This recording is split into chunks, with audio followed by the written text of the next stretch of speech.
Okay, now we're going to continue what we took up in the last segment. But first I'm going to show you the textbook we're using. It's called The Scroll of Biblical Chronology and Prophecy, Mapping the Times and Seasons of the Holy Scriptures. And this book here is, this scroll here, in a book form, along with commentary and explanation. Okay, focus up here. This is available at World Wide Web, TorahTimes.org. And you also find my other book, Resurrection Day of Messiah Yeshua, 480 pages on the website. And you find translation of the New Testament called The Good News of Messiah, 400 pages. Alright, now we're going to go into the sin of Judah here. Okay, Hezekiah was the king that was on the throne of Judah when the northern kingdom was exiled, and Hezekiah was a righteous king. Right here. There's the beginning of Hezekiah's rule, and here's the exile of the northern kingdom in the 6th year of Hezekiah. It's right here. And in the 9th year of the last king of Israel. Alright, so Hezekiah was righteous. There's no years for the sin of Judah until we get to his son, Manasseh. Scripture says that Manasseh was a wicked king, but it also says that Manasseh repented. So in order to find out how many years of sin we have for the kingdom of Judah, we have to find out when Manasseh repented. And the clue to that is given in Isaiah 7:8. Within 65 years, Ephraim will be shattered and no longer a people. Okay, deported and scattered.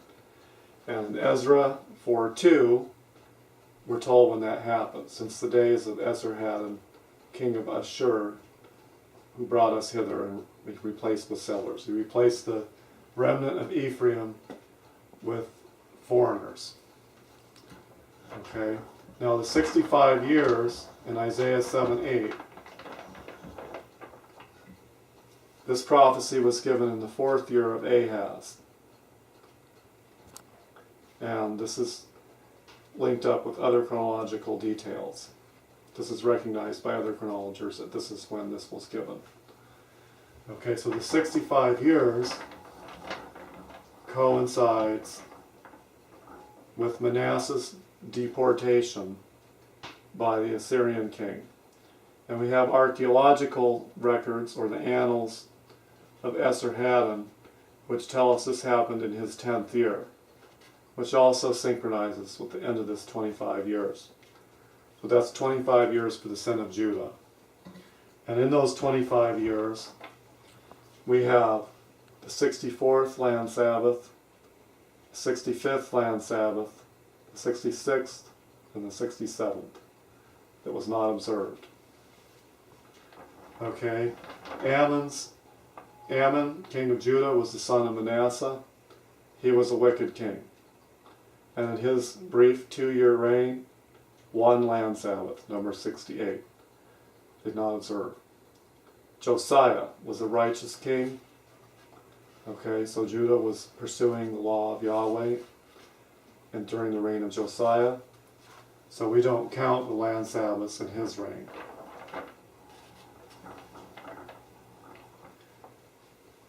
The next king is Jehoahaz, or Jehoahaz, year 28. The next king, Jehoiakim, the 29th, 30th, that's so many years of sin. Okay, we have another land Sabbath, the 69th. Actually, after Josiah, all the kings of Judah were wicked after that. There weren't any righteous ones. We get the 69th land Sabbath, and the 40th year ends with the exile of Jehoiakim, king of Judah. It's the son of Jehoiakim. The name sounds similar. And we get the 70th land Sabbath that they did not observe here. Okay. Exile of the kingdom of Judah was in the 7th year of Nebuchadnezzar. This is over here. Jeremiah 52:28. This is the people whom Nebuchadnezzar carried away captive in the 7th year. Corresponds to 597 BC. And the Babylonian annals, in fact, give us the actual date of the fall of Jerusalem. In the 7th year, the month of Kislev, the king of Akkad mustered his troops, marched to the Hatti land, and decamped against it, the city of Judah. And on the 2nd day of the month of Adar, which would be March 16th, 597 BC, he seized the city and captured the king. He appointed there a king of his own choice, literally heart, received its heavy tribute, and sent them to Babylon. British Museum tablet 21946. Okay, we'll get into the dating of the Babylonian exile and the Neo-Babylonian Empire later. But for now, I want you to notice that there are 3 deportations. Okay. In the 3rd year of Jehoiakim, some of the princes of Judah were deported by Nebuchadnezzar, and this would have included the prophet Daniel and his 3 friends. That was a very minor deportation. Okay? The middle class, essentially, the artisans, the craftsmen, all the royalty, all the important people, everyone except most of the middle class was deported under Jehoiakim. And this is the official calculate when the official Babylonian exile begins, or the exile of Judah, for 70 years. The king of Babylon appointed Zedekiah to be the king, and at the end of Zedekiah's reign, he rebelled again, and the temple was destroyed. Okay, and only some of the poorest of the land were left in the land for a time, and then they too were deported to Egypt. Alright. There's another interpretation to the 390 years, which I call a dual use interpretation. Okay, the prophecy or the statement of the 390 years is given in the book of Ezekiel, okay, in chapter 4. Okay, and Ezekiel chapter 1 gives us the date when we are told that Israel sinned for 390 years. The date was in the 30th year, in the 4th month, in the 5th day of the month. And if we skip down to verse 2 here, in the 5th day of the month, which was the 5th year of King Jehoiakim's captivity. So this yellow column represents King Jehoiakim's captivity, which is also synonymous with the Babylonian captivity. So this is the 5th year. Now it so happens that from the 1st year of Jeroboam, when he introduced idolatry to the northern kingdom, all the way back here, 390 years. There we go. When the kingdom divided, Jeroboam, the first king of the northern kingdom, introduced idolatry. Okay, and if we start counting years at this point, 1, 2, 3, that's this white column.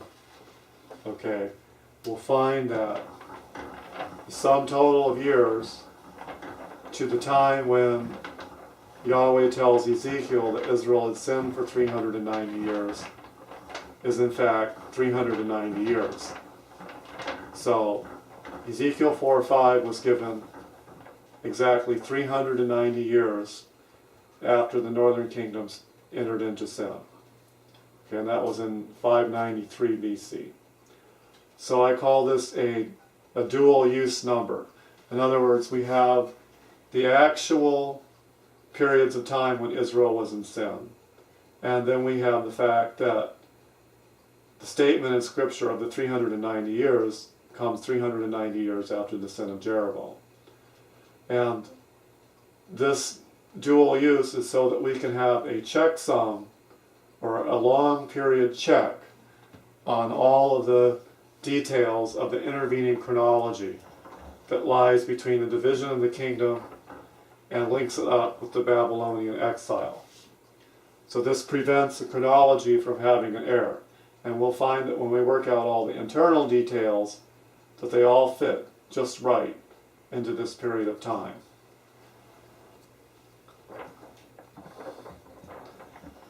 All right. Let's back up to first year of Eli. Jeroboam going by.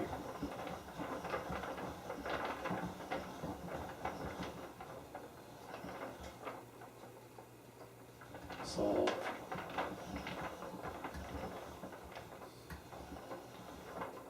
Oops, a little too far. There we go. First year of Eli right here.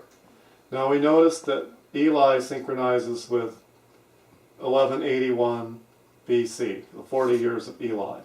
Now the reason I'm showing you this is because this chronology is dependent on previous chronologers and their work. I made a few improvements in it and showed how the whole thing can be put together, but actually a lot of work was done before me by Martin Ansey and David Cooper, and also by another man named Willis Judson Beecher. I will show you his book here. The dated events of the Old Testament, being a presentation of Old Testament chronology by Willis J. Beecher. All right. This book was published originally in 1907 by the Sunday School Times Company. So obviously Willis Judson Beecher and the publisher didn't understand the Torah about Sabbath very well. However, they did good research, and if we focus on this page, we find that if you focus here, Eli, the high priest, acts as a judge, 1 Samuel 1 through 4. And the BC date is 1181 BC, 1907. Same exact date I have in the scroll of biblical chronology and prophecy here. Okay, and the reason that I can't go back farther in this book is because Beecher overlapped oppressions in the Judges with the deliverances. And we can tell from the reading of the Judges and the 480 years that this is not the case. There are no overlaps. And not only that, but when you eliminate the separate periods of oppression, you have to shorten the years of the Israel's sin. They simply will not add up to 390 years. You have to have all those oppressions separately from the periods of when they were actually serving Yahweh in order to get the sum of 390 years.